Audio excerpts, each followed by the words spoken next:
اچھا جی، جو آپ کو چاک سے اترے وجود پہ جی پروین شاکر ایوارڈ ملا، ظاہر ہے کہ پروین شاکر کو ہمارے عہد کا کوئی ایسا پڑھنے والا نہیں ہے جو ناشنا ہو ان کے رنگ سے، ان کے موضوعات سے.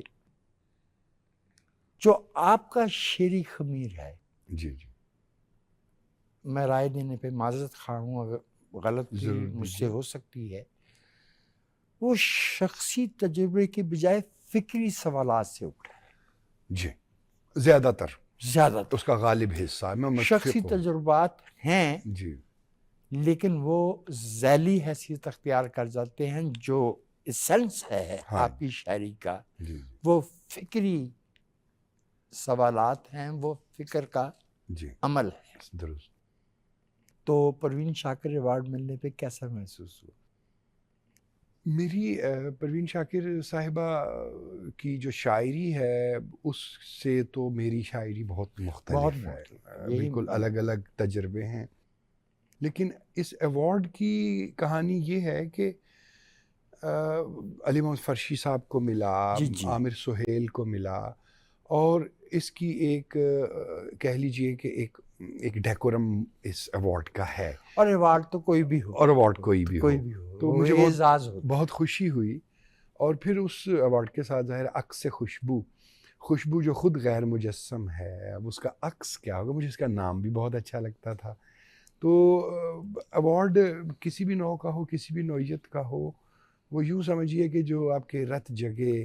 میں عرض کیے دیتا ہوں کہ بہت راتیں میری زندگی میں ایسی آئیں کہ میں رات کو پڑھنے بیٹھا، کتاب چھوڑ نہیں رہی، پڑھتا چلا جا رہا ہوں، پڑھتے پڑھتے لکھنے کی تحریک ہوئی تو میں لکھنا شروع ہو گیا، اور فجر کی اذان ہو گئی اور دن چڑھ گیا، اور وہیں سے میں اٹھ کے شیو کر کے نہا کے یونیفارم پہن کے دفتر چلا گیا.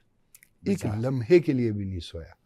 تو جب کوئی ایوارڈ ملتا ہے تو یوں لگتا ہے کہ رات جگوں کا کچھ صلہ کسی نہ کسی انداز میں مل گیا. واہ واہ. اگرچہ رات جگہ بذات خود ایک تخلیقی تجربہ ہے، جی بالکل، اور اس کا جو صلہ ہے ہاں جی وہ اس کے اندر ہی.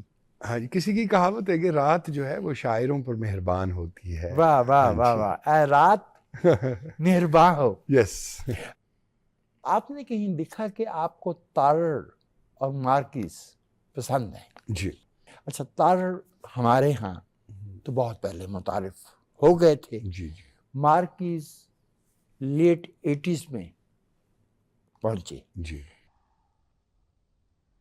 ان دونوں کے موضوعات، طرز بیان جی جی مختلف ہیں، آل ٹوگیدر ڈفرینٹ ہے. آپ نے ان دونوں کو کیسے جوڑ لیا؟ میں عرض کرتا ہوں، تارڑ کی 3 کتابوں کا حوالہ دوں گا. جی. بہاؤ، جی. راکھ، رائٹ، اور قربت مرگ میں محبت. صحیح. اب بہاؤ جو ہے وہ ہم جانتے ہیں کہ گھاگرا دریا جو خشک ہوا، اور اس کی ایک مٹتی ہوئی تہذیب کا، اور اس کے لیے انہیں بہت ساری کوائنیج بھی کرنی پڑی، بہت سارے الفاظ، اور اس کے لیے ابن حنیف کی جو تحقیق ہے ملتان سے ان پر بھی آرکیالوجسٹ، اس پہ کافی انحصار موجود ہے.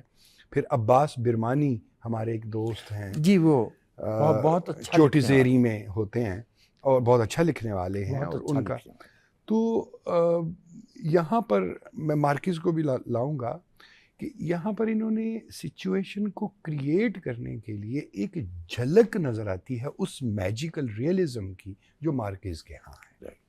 جیسے ایک ہوتا ہے سوشل ریئلزم، ایک ہوتا ہے سوشلسٹ ریئلزم، ایک ہوتا ہے میجیکل ریئلزم. تو وہ میجیکل ریئلزم کی ایک قسم ہے. تارڑ صاحب کو میں اس اعتبار سے فن کے اندر ڈوبا ہوا پاتا ہوں کہ ان کی تحریر اپنے اندر جذب کرنے کی صلاحیت رکھتی ہے.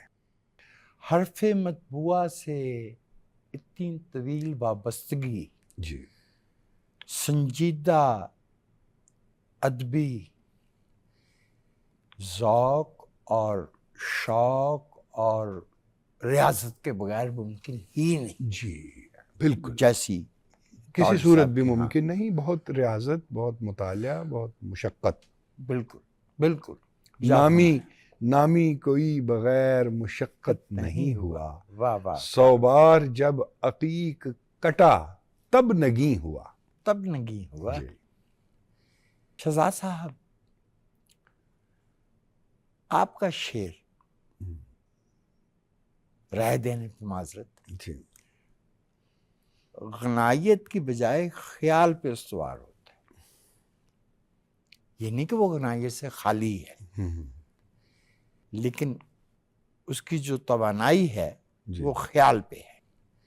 لیکن یہ بھی جانتے ہیں سب کہ موسیقی سے آپ کا لگاؤ بہت گہرا اور بہت حقیقی ہے. تو کیا موسیقی میں بھی کچھ تعلیم پائی؟ جی نہیں، موسیقی میں تعلیم نہیں پائی. ہوا یوں کہ یہی لاہور میں میری پوسٹنگ تھی جی، تو مجھے وائلن سیکھنے کا شوق چرایا. الحمرہ میں موسیقی کی کلاسز ہوتی ہیں، داخلہ لے لیا اور ماسٹر کفایت حسین مرحوم سے وائلن سیکھنا شروع کیا. واہ واہ واہ. 3 ماہ کا ایک کورس ہوتا ہے. 1 ماہ میں مبادیات اس کی سیکھیں جی. اور اگلے 3 ماہ کے کورس میں پھر داخلہ لے لیا، پھر سیکھا شروع کیا. ایک حد تک آ بھی گیا، لیکن یوں محسوس ہوا مجھے، مطلب کہ اس ساز میں کچھ کرنے کے لیے، کچھ نیا، کچھ اچھا کرنے کے لیے 10-20 سال درکار ہیں. وہ ودیا ساگر ہے. جی. فائدہ کیا ہوا؟ استاد جی ایک لفظ استعمال کیا کرتے تھے ماسٹر کفایت حسین صاحب. جی جی. سر کو اپنے من میں پھیلنے دیں. واہ واہ واہ واہ واہ. وائلن آیا یا نہیں آیا، من میں سر پھیل گیا. اللہ اکبر. اور بہت لطف آیا. اور اس کے بعد میری شاعری میں جو موسیقی کی آمیزش تھی، یا جو لفظ جو صوتی آہنگ کے اعتبار سے آتے ہیں، فارسی میں اس کے لیے اصطلاح استعمال ہوتی ہے واج آرائی. واج آرائی، واج آواز ہی کے معنی میں واج آرائی. ہماری ہندی میں بھی واج ہے. جی بالکل ہے، طبلے میں. یس ایسا ہے. تو پھر میں نے ایسا تجربہ بھی کیا کہ بجائے عروضی پیمانوں پر نظم لکھنے کے، طبلے کے ماتروں پر نظم لکھی جائے، پنگل پہ لکھی جائے. اور وہ لکھی، نہ صرف لکھی بلکہ اسے طبلے کے ساتھ میں نے پڑھا بھی، اور وہ طبلے کے اوپر بالکل سم کے ساتھ میچ کرتی. مجھے اتفاق ہوا جی اس سے محظوظ ہونے کا. جی. اور خوش قسمتی تھی اور بہت لطف رہا. کہانی چل رہی ہے. جی. آپ نے اسے مائکرو فکشن کا نام دیا، اور بھی بہت سی اصطلاحات جی رائج ہیں. اچھا، کچھ اب آپ نے آپ کی اس کوشش کو، یا آپ کے کچھ ہم اثروں کی اس کوشش کو منٹو کے سیاہ حاشیے سے جوڑنا چاہا. اچھا شہزاد بھائی، اس طرح کا مختصر فکشن تو کافکا نے بھی لکھا. جی، ہاف پیجر، 1 پیجر. بالکل. جی. گیبریل لاؤ نے لکھا. وہ تو ایک جملے میں کہانی لکھ دیتے ہیں. جی. وہ جو تخلیقی تجربہ اپنی پوری توانائی اور اپنے پورے امکانات کے ساتھ افسانے میں، ناولٹ میں، ناول میں آتا ہے، جی. اسے جب ہم کنڈینس کرتے ہیں، اس سطح پہ کنڈینس کریں گے، تو کیا اس کا امکان ریئلائز ہو پائے گا؟ اس کا امکان اپنے اس کو چھو پائے گا؟ فنکار پر منحصر ہے. واہ. فنکار پر منحصر ہے. تصغیر اور تکبیر، کسی چیز کا بڑا ہونا، چھوٹا ہونا، یہ ایک الگ معاملہ ہے. اقوال زریں جو ایک جملہ ہے، کتنے کتنے مشہور، کیسے اسی طریقے سے جو ہمارے پنجابی کے اخان ہیں کیسے کیسے کمال ہیں، چھوٹے چھوٹے ہیں. جیسے آپ ابھی فرما رہے تھے لاؤس ایک جملے میں کہانی کہہ دیتا ہے. مجھے کچھ اضافہ کرنے دیجیے. نجیب محفوظ نے بھی چھوٹی کہانیاں لکھی. بالکل جو ہمارے اور کیا خوبصورت نام آپ نے یاد دلایا. جی خلیل جبران نے لکھی. جی ہاں خلیل جبران نے چھوٹی کہانی لکھی. ہمارے پڑوسی ملک سے جوگندر پال نے لکھی. منٹو کا نام آپ نے لے دیا. تو یہ تجربہ موجود تھا. جب یہ مجھ تک پہنچا تو اس کی کچھ صورت یوں بن رہی تھی کہ کہیں تو یوں لگتا تھا ایک نثر پارہ ہے، اسے کہانی نہیں کہہ سکتے. دوسری طرف ایسے بھی مائکروف پڑھنے کو ملے جنہیں یوں لگتا تھا جیسے کسی افسانے کا ایک ٹکڑا ہے. مجھے جو خوش آئی اس کی تعریف اور اس کی جو ٹیکنیکل سٹرکچر ہے وہ یہ کہ جب اس کے اندر فکشن کا لفظ موجود ہے تو پہلے تو اسے فکشن ہونا چاہیے. اور فکشن کے جتنے ایلیمنٹس ہم شارٹ سٹوری میں، ناول میں، ناولٹ میں ہوتے ہیں وہ اس چھوٹی فارم میں بھی ہونے چاہیے.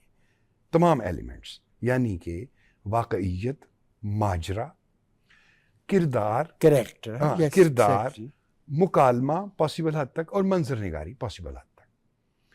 جب آپ فکشن کے ایلیمنٹس اکٹھے کر کے اس کو کہہ لیجیے چھوٹی فارم میں لکھیں، مجھے تو لگتا ہے کہ اس میں کاٹ بڑھ جاتی ہے.